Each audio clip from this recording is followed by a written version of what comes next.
සාදරයෙන් පිළිගන්නවා ඔයගොල්ලෝ පොකට් සිනමා YouTube channel එකට. ඉතින් මම අද කියලා දෙන්න යන්නේ කොහොමද ඔයගොල්ලෝගේ වීඩියෝ එකක් කලර් ග්‍රේඩ් කරගන්න කියලා. එතන මේ කලර් ග්‍රේඩින් කියන්නේ ටිකක් ලොකු process එකක්. Premiere Pro වලින් ඔයගොල්ලන්ට පුළුවන් ටිකක් advanced කලර් ග්‍රේඩින් එකක් කරගන්න. ඉතින් මම අද මේ මුළු process එක ගැනම ඔයගොල්ලන්ට කියලා දෙන්න යන්නේ නැහැ. අද මම ඔයගොල්ලන්ට කියලා දෙන්න යන්නේ කොහොමද මේ කලර් LUT එකක් පාවිච්චි කරලා ඔයගොල්ලන්ගේ වීඩියෝ එකට cinematic look එකක් ගන්න කියලා. මේකට අවශ්‍ය කරන කලර් LUTs මම ඔයගොල්ලන්ට මගේ කලින් වීඩියෝ එකකින් free දීලා තිනවා. ඔයගොල්ලන්ට පුළුවන් පාලින් තියෙන link එකට ගිහින් ඒවා download කරගන්න. ඉතින් දැන් බලමු අපි කොහොමද මේ ඩවුන්ලෝඩ් කරගත්ත කලර් LUTs පාවිච්චි කරලා ඔයගොල්ලන්ගේ වීඩියෝ එකට සිනෝමැටික් ලුක් එකක් ගන්න කියලා. මේක තමයි මම කලර් ග්‍රේඩ් කරගන්න යන වීඩියෝ එක. ඉතින් මුලින්ම බලමු මේ කලර් LUT එකක් කියන්නේ මොකක්ද කියලා. කලර් LUT කියන එකේ තේරුම තමයි කලර් ලුක්අප් ටේබල් කියන එක. ඇත්තටම මේ කලර් LUT එකකින් වෙන්නේ ඔයගොල්ලන්ගේ කැමරා එකෙන් රෙකෝඩ් වෙන කලර්ස් වල වැලියු එක. එහෙම නැත්නම් අපි කියනවා ඉන්පුට් වැලියුස් කියලා. මෙන්න මේ ඉන්පුට් වැලියුස් ටිකක් බලාපොරොත්තු වෙන කලර් වැලියු එකට මාරු කරන එක. ඉතින් Premiere Pro වල මේ වගේ බේසික් කලර් කරෙක්ෂන්ස් ටිකක් තියෙනවා Lumetri කලර් වල. ඒක මේ වගේ කොටස් තියෙනවා. මේක ගැන මම පස්සේ ඇඩ්වාන්ස් කලර් ග්‍රේඩින් ටියුටෝරියල් එකකදී ඔයගලන්ට කතා කරන්න. අපි මුලින්ම ඇඩ්ජස්ට්මන්ට් ලේයර් එකක් දාගන්න ඕනේ මේ කලර් ග්‍රේඩින් කරගන්න. ඉතින් ඒකට new item ගිහිල්ලා ඊළඟට ඇඩ්ජස්ට්මන්ට් ලේයර් සිලෙක්ට් කරගන්න. මේ defaults එහෙම තියාගන්න. ඊට පස්සේ මෙන්න මේ ඇඩ්ජස්ට්මන්ට් ලේයර් එක දාගන්න ඔයගලන්ගේ වීඩියෝ එකට උඩින්. අනිවාර්යෙන් මතක තියාගන්න ඇඩ්ජස්ට්මන්ට් ලේයර් එකක් උඩම ඔයගලන්ගේ වීඩියෝ එකට අවශ්‍ය කලර් ග්‍රේඩින් කරගන්න. ඊළඟට අපි යනවා බේසික් කරෙක්ෂන්ස් කියන එකට. මේක ඔයගලන්ට පේනවා ඉන්පුට් LUT කියන එක. මෙතන නන් සිලෙක්ට් වෙලා තින්නේ.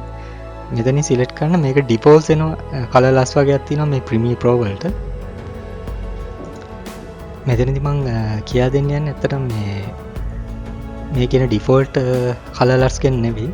මේකෙදි මම ඔයාලට ෆ්‍රී කලර් LUTs වගේක් දීලා තිනවා මගේ කලින් වීඩියෝ එකකින්. ඔයගලන්ට පුළුවන් ඒවා ඩවුන්ලෝඩ් කරගන්න.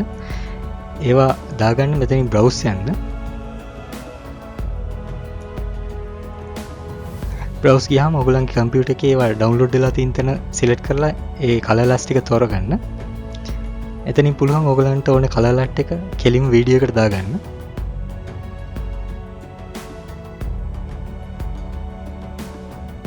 දැන් ඔයගලන්ට පේනවා මේ ඔයගලන්ගේ වීඩියෝ එක වෙනස් වෙනවා. ඔයගලන්ගේ කලර්ස් වෙනස් වෙනවා. මේ වගේ ඔයා කැමති කලර් LUT එකක් තෝරගෙන ඔයගලන්ගේ වීඩියෝ එකට දාන්න පුළුවන්. මෙතන මම කලර් LUTs 12ක් ඔයගලන්ට දීලා තිනවා. ඉතින් ඔයගලන්ගේ එක එක වීඩියෝස් වලට ගැලපෙන විදිහට කලර් LUTs මාරු කරන්න පුළුවන්. මෙතනදී මම කලර් LUT 4 කියන එක තමයි සිලෙක්ට් කරන්නේ. මේකට මම ටිකක් කැමතියි.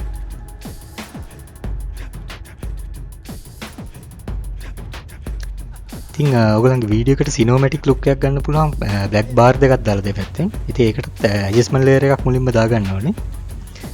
ඒකටත් ඔයගලන්ගේ ප්‍රොජෙක්ට් එකට ගිහිල්ලා රයිට් ක්ලික් කරලා new item ගිහිල්ලා ඊළඟට ඇඩ්ජස්ට්මන්ට් ලේයර්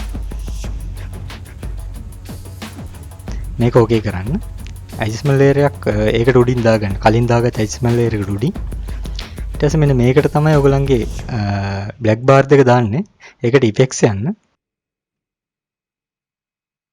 ඉෆෙක්ට්ස් ගිහිල්ලා crop කියන එක සර්ච් කරන්න. ඒක ඇදලා දාගන්න ඔයගලන්ගේ ඇඩ්ජස්ට්මන්ට් ලේයර් එක උඩට. දැන් ඉෆෙක්ට් කන්ට්‍රෝල් වලට ගියාම ඔයගලන්ට පේන්නනවා ඔයගලන්ගේ crop එක වෙනස් කරගන්න පුළුවන් විදිහ. මේකේ මට අවශ්‍ය වෙන්නේ top එක සහ bottom එක විතරයි. top එකට මම 12ක් වගේ දාගන්නවා. මේ value එක ඔයගලන්ට කැමති විදිහට වෙනස් කරගන්න පුළුවන්. bottom එකටත් මම value එක 12ක් දාගන්නවා.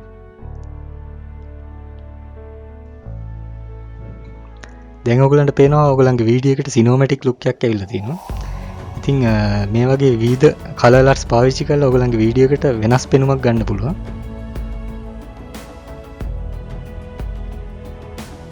ඉතින් මේකට අවශ්‍ය කලර් LUTs මම කලින් වීඩියෝ එකකින් ෆ්‍රී දීලා තිනවා. ඉතින් ඔයගලන්ට පුළුවන් පහලින් දාලා තියෙන link එකට ගිහින් ඒවා ඩවුන්ලෝඩ් කරගන්න.